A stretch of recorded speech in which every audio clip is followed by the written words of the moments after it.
I'm me. And I'm the other one. It's day about whatever of quarantine. I have no idea. I don't know what day it is, how many days we're into this nonsense. I do believe it's day 11-7.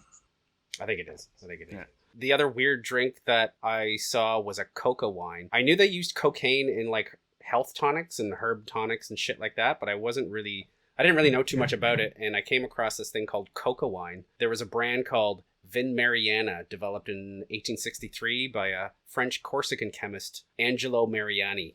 Yeah, it was a wine that had cocaine in it. I love it. Because why not? Why not? 2 to 3 glasses a day taken before or after the main meals. I get that. That's not really, drink it. It's a pretty wide window. It's a pretty wide window. It was kind of one of these cure-alls. When you see these bottles of these things, it's like, it's good for, a touch of the nerves to whatever that means, to just about everything. They would just list everything, and just say, just try this because it has alcohol and cocaine. Yeah. What could possibly go wrong? I have a touch of the nerves that booze just can't cure on its own. Just can't touch it.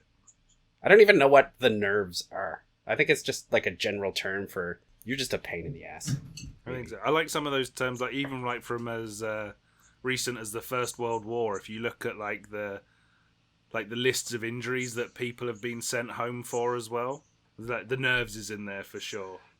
That's awesome. Marketed as a digestive and apparative general panacea, the Pope Leo the 13th was supposed to have been carrying a hip flask of this, and he awarded the Vatican Gold Medal to Angelo Mariani, endorsed by the Pope. Alcohol and cocaine. I've had a tough day ordaining people. It's been rough. I need a little pick-me-up. Yeah, Jesus turned water into wine. Hey guys, let's see what I can do with this chalk dust.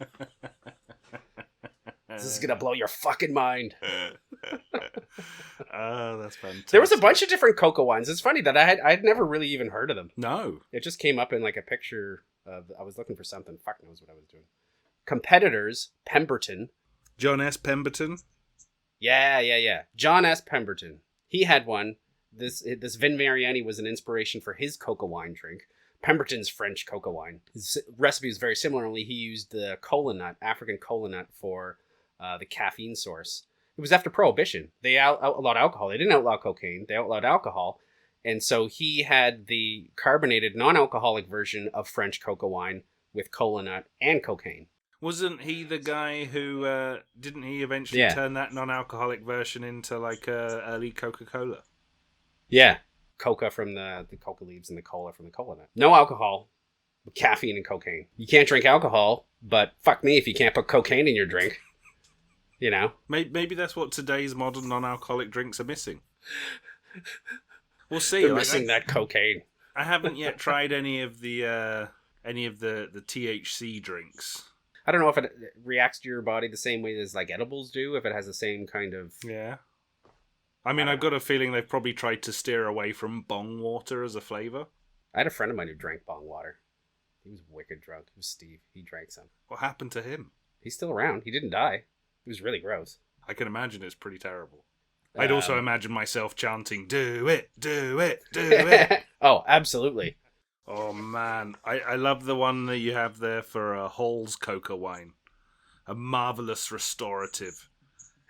In cases of influenza, convalescence, and those suffering from mental and physical fatigue, general depression, sleeplessness, throat complaints. Fantastic.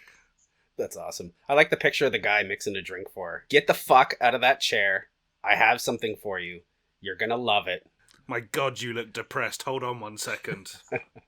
That's why they invented the fainting chair. You just sit in this chair. It's like, there's only one thing that can get me up. I got it. I wouldn't mind a chair like that in my house, actually. That if anybody saw me sat in it, looking like, then someone would like come running over. Here's a drink for you. That'd be pretty good. Dot them around the city. What are you, do you got something to drink? Are you drinking anything? It's in the fridge. I can go and get it. Oh my God, it's frothing everywhere. I know. Yeah, you gotta vent it. I can only imagine what Jim's kitchen looks like right now. That's why I gave you 2 bottles. He's opening a bottle of this, and it is very, very carbonated and tends to go all over the place. Did it go all over the place? I got about that much. Yeah. Well, that's more than the first time I opened the bottle without venting it. It literally, like, the entire bottle just exploded out of the top. I now believe And, that all of those frothy tankards you see in these old footage is spruce beer of some description. Yeah. But being as you dropped this off at my house, what am I drinking? This is the molasses hop beer. With the hops. So I guess yeah, it's not necessarily a spruce beer. I guess it's the same as a spruce beer. Instead of spruce, I used hops. So which would be, I guess, technically a small beer in colonial terms. So like George Washington had a recipe, or Martha Washington rather, because I'm sure he didn't make it himself. No. Of a small beer. So using molasses as the fermentable sugar as opposed to anything else. You know? No, it's nice. The beer making was usually left to the woman of the house, I believe, at that time.